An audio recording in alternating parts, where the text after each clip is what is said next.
I'm gonna tell a little story. There was a little kid here about 4 or 5 years ago, and he lost his mother to a disease. And then he had lost his grandmother 6 months later to a disease.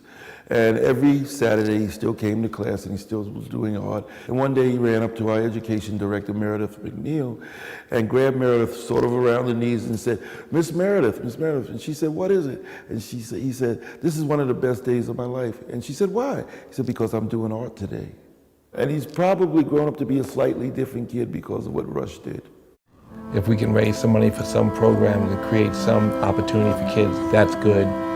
But maybe the seeds we're planting will encourage our leadership, will change our priorities. And that's what I'm hopeful that we're doing to some degree, that we're reminding people the importance of the arts. It's just like really joyful and fun, because you can get out your ideas.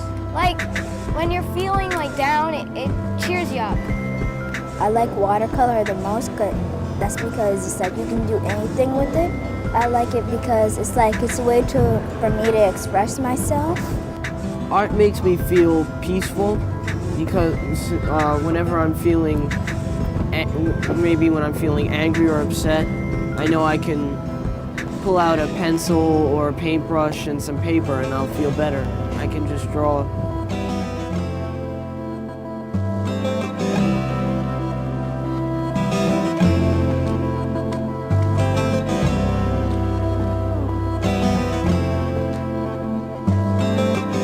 There's nothing that's going to make you happy in this earth besides for expressing yourself. People go into depression because of lack of expression.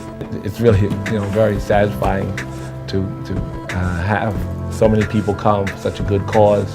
We've always had, great success. People in Hamptons have been very generous. And so, every year I go into it very enthusiastic. The arts are one of the ways to be able to understand your soul and to understand your way of expressing yourself and your way of finding your own voice. When you look at civilizations, what's left of them after they've gone beyond is their literature and their arts. That informs you who we were. We probably touched the lives and served 2,000 kids a year.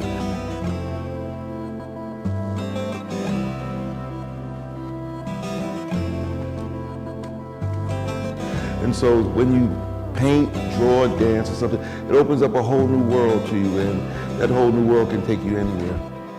We got started with Art for Life 10 years ago. It's just been growing and growing and growing till we find ourselves here 10 years later, and it's an amazing party and it's an amazing thing that we're doing.